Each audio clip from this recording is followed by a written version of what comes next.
Assalamualaikum warahmatullahi wabarakatuh. Perkenalkan, nama saya Nova Amror dengan NIM 12050131965 dari kelas 3H Sistem Informasi.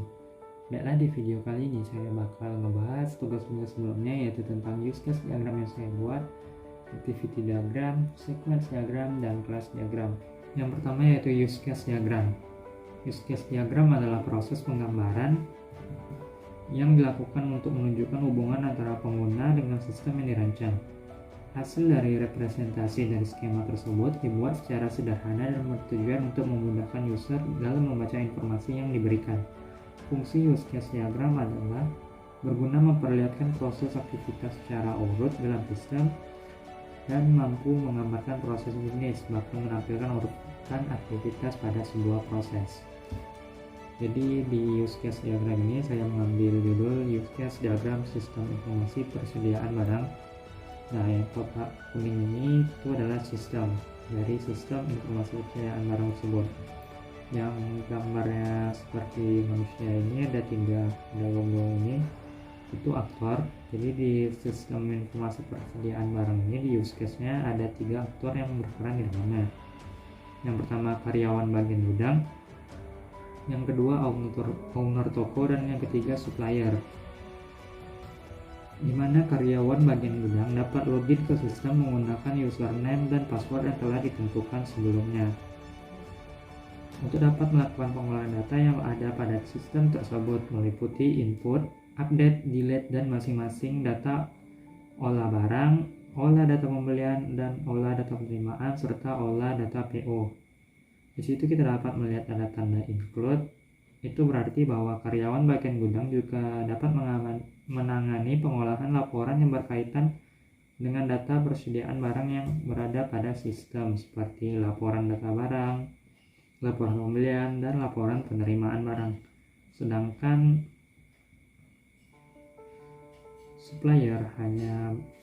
owner toko hanya menerima laporan data barang, laporan pembelian, dan laporan penerimaan barang. Begitu juga dengan supplier yang hanya bertindak menerima permintaan PO. Oke, jadi use case diagram seperti itu. Kita lanjut ke sequence diagram. Sequence diagram adalah sebuah urutan yang digunakan untuk menjelaskan dan menampilkan interaksi antar objek-objek dalam sebuah tujuan sistem secara terperinci. Tujuan sistem dari pembuatan use case sequence diagram adalah untuk mengetahui urutan kejadian yang dapat menghasilkan output yang diinginkan. Jadi yang pertama yaitu kita akan masuk ke sequence diagram login. Di sini ada aktornya yaitu karyawan bagian gudang. Terus ada login. Karyawan bagian gudang akan melakukan login terlebih dahulu ke dalam sistem dengan mengisi username dan password. Setelah username dan password akan masuk ke kontrol login, kemudian masuk ke data user. Ketika password yang dimasukin dan username itu benar, maka akan divalidasi usernya. Tapi jika password dan username salah, akan kembali ke login pertama lagi dan kembali melakukan isi username dan melakukan isi password kembali. Ketika password sudah benar, tampilan akan menampilkan tampilan utama kepada karyawan bagian gudang, dan menu utama akan tampil. Yang kedua yaitu sequence diagram input data barang. Di sini aktornya ada karyawan bagian gudang.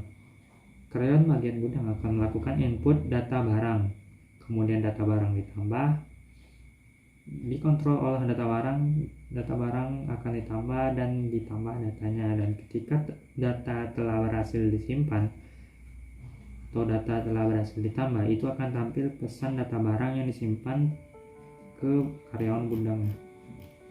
Yang ketiga yaitu sequence diagram delete data barang. Ada aktornya yaitu karyawan bagian gudang.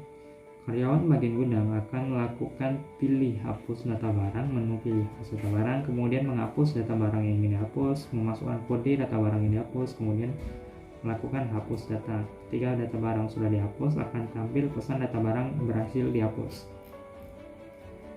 Yang keempat, sequence diagram input data penerimaan barang. Di sini aktornya karyawan bagian gudang juga. Karyawan bagian gudang melakukan input data penerimaan barang, kemudian data penerimaan barang ditambah, kemudian akan melakukan tambah data. Jika data sudah tersimpan dan data barang berhasil ditambah, akan tampil pesan data penerimaan barang telah disimpan. Selanjutnya yaitu sequence diagram input data PO. Aktornya di sini yaitu karyawan bagian gudang. Karyawan bagian gudang akan melakukan input data PO. Kemudian data PO akan ditambah. Setelah data PO ditambah, datanya itu akan disimpan, dan jika setelah berhasil disimpan dan ditambah, akan tampil pesan data PO berhasil disimpan dan ditambah. Selanjutnya kita akan masuk ke activity diagram. Activity diagram merupakan rancangan aliran aktivitas atau aliran kerja dalam sebuah sistem yang dijalani. Activity diagram juga digunakan untuk mendefinisikan atau mengkelompokkan aluran tampilan dari sistem tersebut. Tujuan dari activity diagram ini adalah untuk menjelaskan urutan aktivitas dalam suatu proses. Yang kedua yaitu di dalam dunia bisnis biasanya digunakan untuk modeling atau memperlihatkan urutan bisnis. Yang ketiga yaitu mudah dalam memahami proses yang ada dalam sistem secara keseluruhan.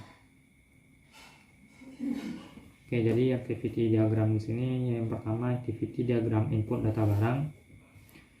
Di sini ada 3 kelas, karyawan bagian gudang, sistem, dan database. Karyawan bagian gudang akan mulai dengan pilih form olah data barang, kemudian selanjutnya akan di request ke sistem dan akan dieksekusi oleh database. Setelah dieksekusi oleh database, sistem akan menampilkan form olah data barang, kemudian karyawan bagian gudang akan mengisi ID data barang. Kemudian setelah isi ID, pilih form olah data barang. Jika benar, akan lanjut ke pilih form olah data barang dan selesai. Tapi jika salah atau tekan batal, itu bakal balik ke form olah data barang lagi. Yang kedua yaitu activity diagram login. Activity diagram login ini ada 3 kelas juga, karyawan bagian gudang, sistem, dan database. Karyawan bagian gudang akan mengisi username dan password, kemudian akan di-request oleh sistem dan akan divalidasi oleh database. Jika password yang dimasukkan benar, akan lanjut ke login valid, tetapi jika password yang dilakukan salah, akan kembali terulang ke username dan password sampai password dan username benar. Jika benar tadi masuk ke login valid, setelah login valid, akan sistem bakal menampilkan sistem informasi persediaan barang ke karyawan bagian gudang, kemudian selesai. Selanjutnya yaitu activity diagram dari data barang. Sini ada karyawan bagian gudang, sistem, database. Karyawan bagian gudang akan memulai dengan pilih from olah data barang, kemudian akan di-request oleh sistem dan akan dieksekusi oleh database. Setelah dieksekusi, sistem akan menunjukkan from olah data barang, kemudian karyawan bagian gudang akan menghapus data barang, kemudian akan diolah lagi oleh sistem yang akan menghapus data barang. Jika iya, bakal lanjut data barang tersebut bakal dihapus, tapi jika batal akan kembali ke form olah data barang. Dan jika data barang dihapus berarti sudah selesai. Yang selanjutnya activity diagram input data penerimaan barang. Karyawan bagian gudang akan memilih pilih from olah data barang, olah data penerimaan barang, kemudian akan di-request oleh sistem dan akan dieksekusi oleh database. Selanjutnya sistem akan melakukan from data penerimaan barang yang selanjutnya akan diisi oleh karyawan bagian gudang, yaitu input data penerimaan barang. Setelah karyawan bagian gudang melakukan input data penerimaan barang, sistem akan menyimpan data penerimaan barang. Jika batal akan kembali ke form data penerimaan barang, dan jika diklik OK atau selanjutnya, data penerimaan barang akan disimpan kemudian selesai.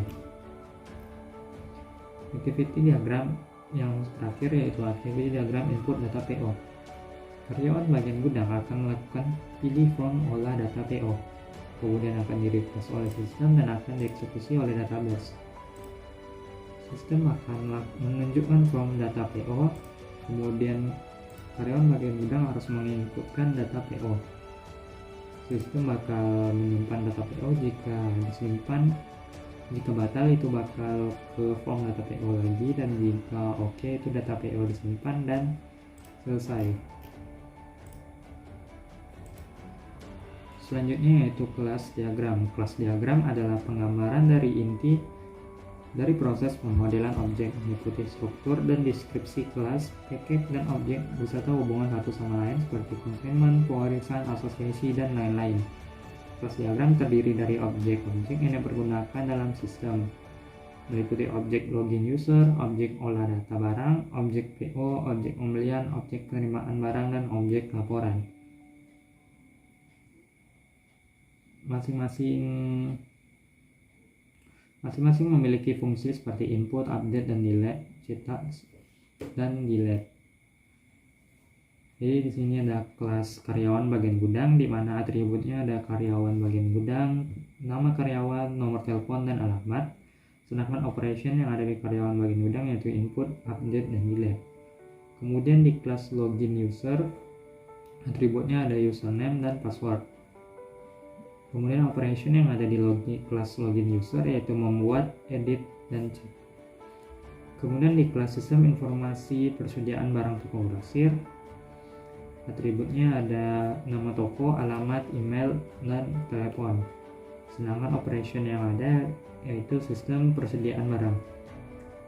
Pada kelas data barang, atributnya ada ID barang, kode barang, jumlah satuan, dan total. Sedangkan operation yang ada pada kelas data barang yaitu input, update, dan delete. Untuk kelas PO ada atributnya ID PO, kode barang, jumlah satuan, dan total. Sedangkan untuk operationnya input, update, dan delete. Kelas penerimaan barang ada ID penerimaan barang, ID barang, tanggal, dan jumlah. Dan untuk operationnya input, update, dan delete. Pada kelas pembelian ada ID pembelian, kategori pembelian, dan tanggal. Untuk operationnya yaitu input, update, dan delete. Dan kelas yang terakhir yaitu kelas laporan. Untuk atributnya ada ID laporan dan kategori laporan. Untuk operationnya itu ada input dan cetak. Mungkin sekian yang dapat saya sampaikan, lebih dan kurang mohon maaf. Wabillahi taufiq wal hidayah. Wassalamualaikum warahmatullahi wabarakatuh.